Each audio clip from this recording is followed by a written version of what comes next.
இன்று விஜய் மற்றும் டிவிகே பற்றிய மிக முக்கியமான அப்டேட் வெளியாயிருக்கு.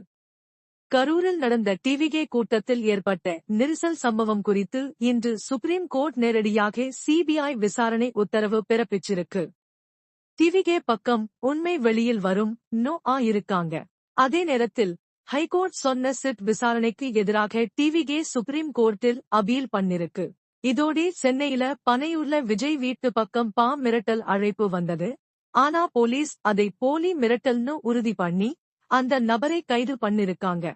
இதே நேரம் சினிமா ரசிகர்களுக்கு சூப்பர் நியூஸ். விஜய் நடிக்கும் ஜனநாயகன் படம் பொங்கல் 2026 இல் ரிலீஸ் ஆக போகுது. கரூர் சம்பவத்துல பாதிக்கப்பட்ட குடும்பங்களுக்கு விஜய் சார்பா 20 லட்சம் நிவாரணம் வழங்கப்பட போகுது. விஜயின் பாதுகாப்புக்காக சிஆர்பிஎஃப் மற்றும் மாநில போலீசார் சேர்ந்து பனையூர்ல சிறப்பு பாதுகாப்பு ஆய்வு நடத்தியிருக்காங்க.